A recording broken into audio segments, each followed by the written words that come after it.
Le secret du dhikr. 5 invocations puissantes pour transformer votre vie. Et si votre vie pouvait changer en prononçant quelques mots? As-tu déjà ressenti ce vide intérieur, même entouré de gens?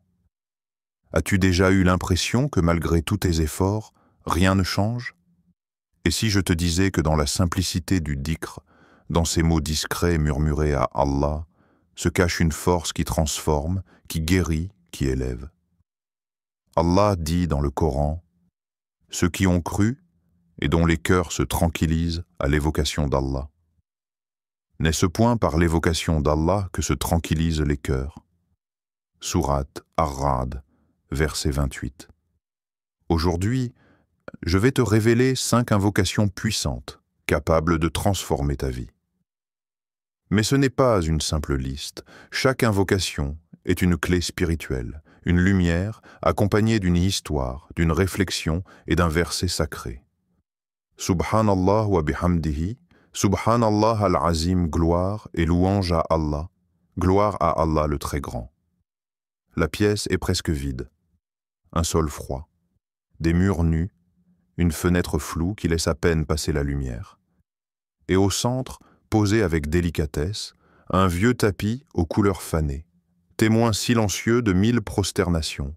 L'homme qui s'y tient n'a plus rien. Ses mains tremblent, ses épaules ploient sous un poids que nul ne voit. Il a enterré l'amour de sa vie, vu son nom effacé d'un bureau où il a donné ses plus belles années, et les clés de sa maison dorment désormais dans les poches d'un inconnu. Mais il est là. Assistant et entre ses lèvres craquelées, il n'a gardé qu'une prière. Subhanallah wa bihamdihi, Subhanallah al-Azim. Il ne demande rien, il ne se plaint pas, il répète encore et encore, comme si chaque mot qu'il souffle était une pierre sur laquelle il reconstruisait son monde effondré. Dans cette répétition, il n'y a pas d'impatience, il y a une forme de soumission noble, une paix que seuls ceux qui ont tout perdu connaissent. Car une fois que le bruit du monde se tait, il ne reste que le nom d'Allah, Subhanallah wa bihamdihi. Gloire à Allah et louange à lui. Peu à peu, son cœur ne pleure plus, il écoute, il sentimentaux. Quelque chose change en lui. Il ne voit pas encore les fruits, mais la graine, elle, a été plantée. Et sans qu'il s'en rende compte, Allah commence à écrire une nouvelle page. Une rencontre dans une mosquée, un frère qui tend la main, une porte qui s'ouvre, une opportunité inattendue, mais rien n'est brusque, tout est subtil. Comme si chaque Subhanallah effaçait une douleur passée et que chaque Al-Azim redessinait un futur que lui seul n'aurait jamais pu imaginer. Et toi, qu'as-tu perdu? Quel vide habite ton cœur en ce moment? Quelle douleur continues-tu de porter seul, comme un sac trop lourd que tu refuses de poser? Et si la paix que tu cherches n'était pas dans une solution humaine, ni dans une réussite matérielle, mais dans la louange, dans ce simple acte, glorifier ton Créateur, non pas parce qu'il te donne, mais parce qu'il est. Subhanallah. Gloire à celui qui t'a façonné. Gloire à celui qui voit tes larmes invisibles. Gloire à celui qui entend les paroles que tu n'as jamais dites à personne. Et dis, louange à Allah. Il vous montrera bientôt ces signes, et vous les reconnaîtrez. Sourate An-Naml, verset 93. C'est une promesse, une certitude, une lueur pour ceux qui attendent dans le silence. Tu n'as pas besoin de tout comprendre, tu n'as même pas besoin de tout demander. Parfois, il suffit de louer, parce que dans la louange, il y a la guérison. Dans la glorification, il y a la reconstruction. Et dans ces simples mots, si doux, si puissants, Subhanallah wa bihamdihi, Subhanallah al-Azim, se cache peut-être la clé du renouveau que ton âme cherche désespérément. Respire, ferme les yeux, dis-le à voix basse, juste pour toi. Subhanallah wa bihamdihi, Subhanallah al-Azim. Et laisse ton cœur, comme cet homme seul, reconstruire. Un battement à la fois. La ilaha illallah, wahdahu la sharika la, lahul mulk wa lahul hamd, wa huwa ala kulli shay'in qadir. Il n'y a de Dieu qu'Allah, seul, sans associé. À lui, la royauté, à lui, la louange, et il est capable de toutes choses. C'était un de ces jeunes hommes qui pensent avoir tout compris, confiant, sûr de lui. Il parlait de réussite comme d'un droit, de fortune comme d'une destination assurée. Il marchait vite, il décidait fort, et son regard ne regardait jamais en bas. Il avait des projets, des chiffres, des contrats, des gens qu'il appelait « monsieur » avec un sourire en coin. Il se croyait maître, maître de son avenir, de ses relations, de ses ambitions. Il croyait tenir les rênes, jusqu'à cette nuit où tout s'est effondré. Un appel, un accident, une trahison, et soudain, le vide. Plus d'argent, plus d'amis, plus d'arrogance. Juste un silence. Celui qui vient après l'orgueil, quand il n'y a plus rien à quoi se raccrocher. Il s'est retrouvé seul, face contre terre. Pas parce qu'il le voulait, mais parce que la vie l'avait mis à genoux. Et c'est là, dans cette prosternation forcée, que sa voix est sortie, faible, cassée, mais réelle. La ilaha illallah. Il ne savait pas ce qu'il disait vraiment, mais son cœur, lui, comprenait. Il venait de déposer tout ce qu'il pensait posséder, entre les mains de celui qui possède toute chose. Ce n'était pas un mot, c'était une soumission, un abandon, un acte de libération. Wahdahu la sharika lah, seul, sans associé. Il comprenait enfin, il n'avait jamais rien contrôlé, rien. Et toi, sois honnête. Qui contrôle ta vie? Toi, tes diplômes, ton réseau, ton intelligence? Ou est-ce que tu as juste été autorisé à respirer, à penser, à marcher par celui qui détient la royauté des cieux et de la terre? Tu planifies, oui. Tu travailles, oui. Mais qui te donne la capacité de faire un seul battement de cœur? Qui t'a donné ce souffle que tu prends pour acquis? Lahul mulk wa lahul hamd. À lui, la royauté. À lui, la louange. Tu ne peux pas le remercier pour ce que tu as, si tu penses que ça vient de toi. C'est quand tu reconnais que tu ne contrôles rien, que tu peux enfin recevoir tout. Ce jeune homme a commencé sa vraie vie le jour où il a arrêté de vouloir la contrôler. À Allah appartient la royauté des cieux et de la terre, et Allah est omnipotent. Sourate Al-Imran, verset 189. C'est écrit, c'est clair. Il détient tout. Toi, tu as des choix. Mais lui, il a le pouvoir. Et si ta chute n'était pas un échec, mais une délivrance? Et si ta perte était en réalité un appel du roi des mondes pour que tu reconnaisses enfin la ilaha illallah? Laisse ton cœur répéter doucement cette parole, pas juste avec ta langue, avec ton âme, avec cette partie de toi qui sait que malgré tes efforts, tu n'es qu'un serviteur, mais un serviteur du souverain absolu. Astaghfirullah, je demande pardon à Allah. Il y avait dans cette femme un vide que les médecins ne pouvaient te combler, un vide que les larmes ne suffisaient plus à exprimer. Chaque nuit, alors que tout s'endormait autour d'elle, elle restait éveillée, le cœur lourd, les yeux ouverts vers le ciel. Elle ne criait pas, elle ne se plaignait pas. Elle murmurait encore et encore « Astaghfirullah, Astaghfirullah ». Il n'y avait personne pour l'entendre, sauf celui qui entend même les soupirs silencieux. Elle n'avait pas de mots savants, pas de longues invocations, juste cette phrase « Je te demande pardon, Ya Allah ».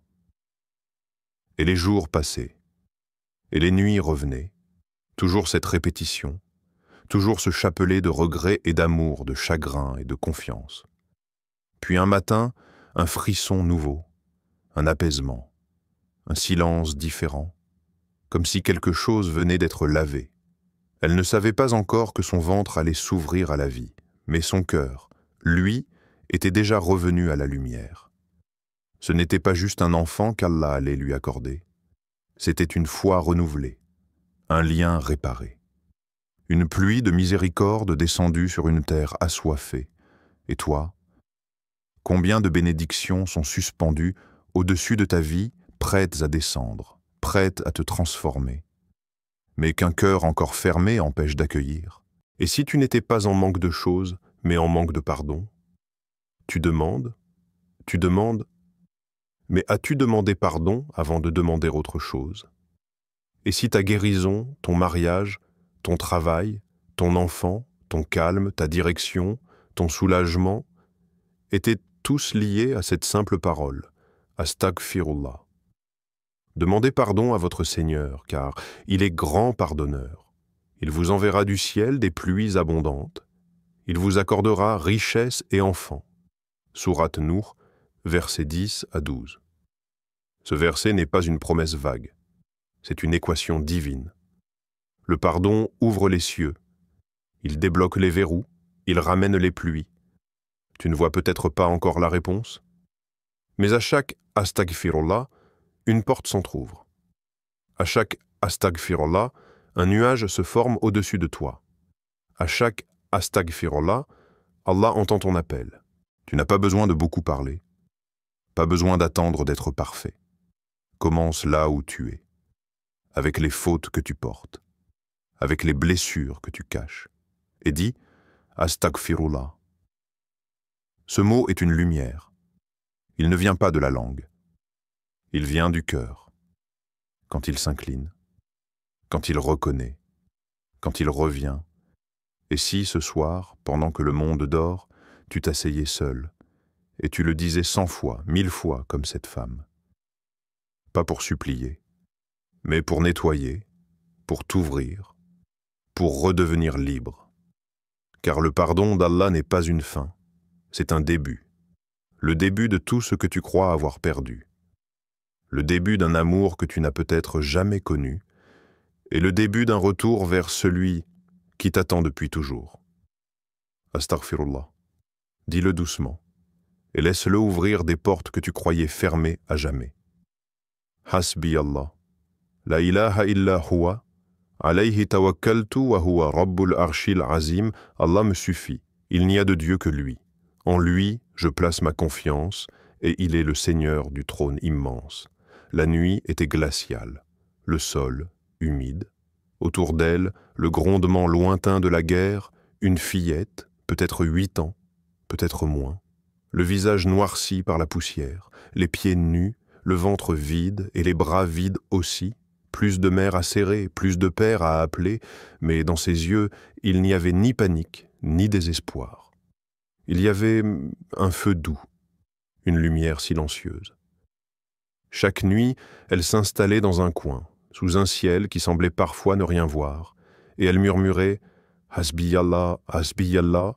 Elle n'avait rien, mais elle avait l'essentiel. Elle avait celui qui possède tout.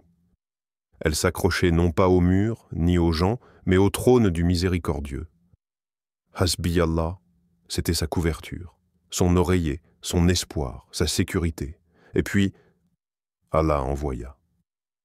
Une femme bienveillante, un regard qui la vit vraiment, un foyer, un bol de soupe chaude, un lit, un sourire.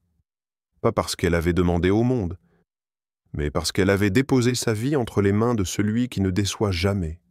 Et toi, quand tout semble contre toi, quand les murs se resserrent, quand les factures s'empilent, quand les gens te tournent le dos, quand les prières restent sans réponse apparente. Est-ce que tu cries au monde? Ou est-ce que tu dis « Hasbiyallah » ? Est-ce que tu crois encore que ton secours viendra des humains? Ou est-ce que tu as compris que tout ce dont tu as besoin, c'est de t'abandonner à celui qui ne dort jamais? Allah nous suffit. Il est notre meilleur garant. Sourate Al-Imran, verset 173. Ce verset est une clé, un souffle de vie pour les opprimés, un rappel pour les oubliés, une force pour les épuisés. Il ne dit pas qu'Allah vous aidera seulement si vous êtes fort. Il dit « Allah vous suffit, même quand vous êtes à bout, même quand vous tombez, même quand plus rien n'a de sens. Imagine. Tu fermes les yeux ce soir, tu poses ta tête et au lieu de laisser les soucis te ronger, tu dis doucement « Hasbiyallah la ilaha illa huwa ». Tu ne fuis plus, tu ne cherches plus à tout maîtriser, tu lâches prise, pas par faiblesse mais par foi. Tu places ton avenir entre les mains de celui qui contrôle les galaxies, les anges, les atomes, et surtout ton cœur. Regarde autour de toi. Combien de gens dorment dans des lits luxueux mais vivent dans des cauchemars intérieurs? Et combien dorment à même le sol mais se sentent en sécurité parce qu'ils ont dit « Hasbi Allah ». Ce mot est une barrière, une armure invisible, un cri silencieux que les anges entendent. Et si cette orpheline avait plus de foi que 1000 savants? Et si son « Hasbi Allah » valait plus que 1000 solutions humaines? Et si tu faisais de cette parole ton refuge?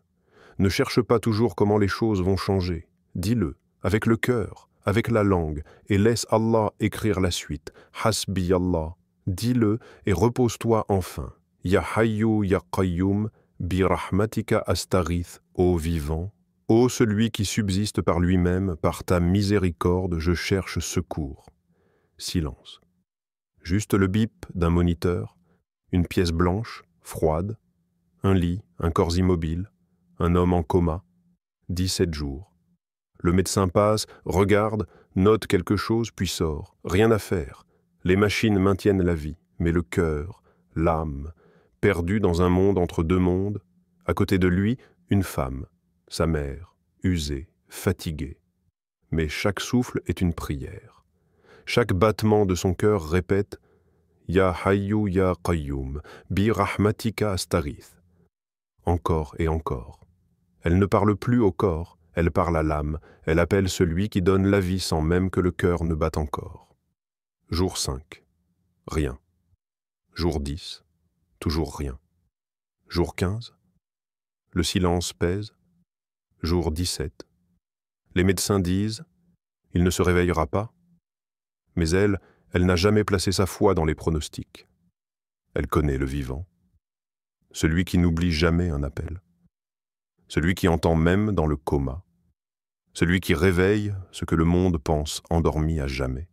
Et puis, le 18e jour. Un léger mouvement, une paupière qui frissonne, un souffle plus profond. Il ouvre les yeux, les médecins s'agitent, mais lui, il ne dit pas « maman », il ne demande pas ce qui s'est passé. Il chuchote « Ya Hayyu Ya Qayyum », comme si son âme avait entendu, comme si c'était cette invocation qui l'avait guidé, ramené, ressuscité. Et toi, combien de fois ton âme est restée allongée, endormie, vide, déconnectée? Combien de jours as-tu marché sans lumière dans le cœur, sans vibration dans ta foi comme en coma spirituel?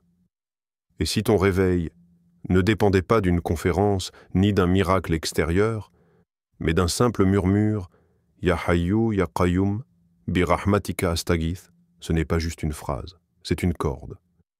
Jetée du ciel, un appel que ton âme reconnaît, parce qu'elle sait d'où elle vient, et elle sait qui peut la réveiller. Allah. Point de divinité à part lui, le vivant, celui qui subsiste par lui-même. Sourate Al-Baqarah, verset 255. Le vivant. Celui qui ne meurt pas, celui qui voit, qui entend, même dans les endroits où personne ne regarde plus. Imagine, si cette invocation peut réveiller un homme plongé dans le silence de la mort, qu'est-ce qu'elle pourrait faire pour toi, pour ton cœur abîmé, pour ta foi fatiguée, pour tes prières sans goût, pour tes nuits sans paix? Essaie. Un soir, juste une nuit, éteins tout, mets ta main sur ton cœur et répète doucement « Ya Hayyu Ya Qayyum, bi rahmatika astaghith » et écoute, pas avec tes oreilles, mais avec ton âme. Et si ton réveil spirituel commençait ce soir? Le cœur qui invoque ne s'éteint jamais, tu vois, ces paroles. Elles ne sont pas seulement des mots. Elles sont des ponts vers le ciel, des remèdes à l'âme, des chaînes rompues, des portes ouvertes. Le dhikr, c'est la respiration de ton cœur spirituel. Et Allah te dit « Invoquez-moi, je vous répondrai ». Sourate Ghafir, verset 60. Alors invoque, même faiblement, même en pleurant, même en murmurant, et regarde ta vie changer.